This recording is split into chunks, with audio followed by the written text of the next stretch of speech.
bà nhưng miền tập hợp Anglais Essential English book 1 book 2 สำหรับลูก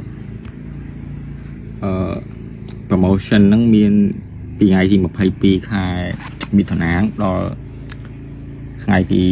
12 ខែ កក្កដា promotion ហ្នឹងបញ្ចុះតម្លៃហើយមានថែមសភៅធំសភៅសរសេរធំមួយក្បាលហើយ free សេវាដឹក 25 ខេត្តក្រុងសភៅ Essential English book 1 book 2 ហ្នឹងល្អសម្រាប់យើងចាប់ផ្ដើមរៀនភាសាអង់គ្លេសដំបូងសភៅវារៀងចាស់បន្តិចមែនសេរីចាស់ប៉ុន្តែសម្រាប់ការចាប់ផ្ដើមរៀនភាសាអង់គ្លេសគឺល្អជាងសភៅផ្សេងៗទាំងអស់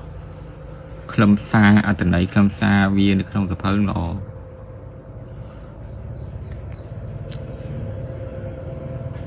ចូលសភៅទាំងពីរក្បាលហ្នឹងហើយនឹង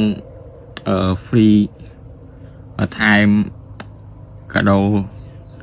សភៅសរសេរអាធំមួយក្បាល free សេវាដឹកតម្លៃតែ$15ហើយខ្ញុំថែមជូនការបង្រៀនរយៈពេល1 ខែបង្រៀនហ្នឹងសម្រាប់តែទៅលើពាក្យនិងវេយ្យាករណ៍ក្នុងសភៅទាំងពីរក្បាលនេះសភៅ book 1 book 2 ហ្នឹងបាទមិនមែនបង្រៀនតាមមេរៀនទាំងអស់ទាំងស្រុងទេយើងដកស្រង់តែពាក្យនិងចំណុចវេយ្យាករណ៍ដែលថាបើយើងរៀនតាមមេរៀនទាំងអស់រៀនអត់ចប់ទេរយៈពេល1 ខែ 2 ខែសម្រាប់អ្នកគាត់អត់ចេះឬក៏រៀនពីក្រោយមកបានតិចហ្នឹងវាត្រូវការលម្អិតតែអញ្ចឹងខ្ញុំសង្ខេបខ្ញុំដកស្រង់ចំណុចសំខាន់មកពាក្យកន្លឹះហើយយើងចេះពាក្យចេះវេយ្យាករណ៍សភៅហ្នឹងយើងអាចរៀនបានដោយខ្លួនឯងហើយ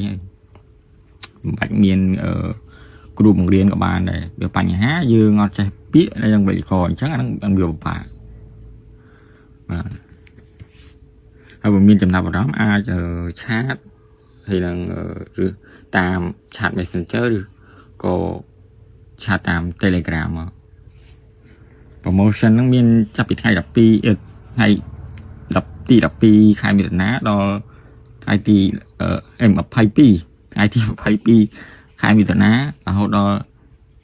ថ្ងៃទី 12 ខែកក្កដាតម្លៃតែ$15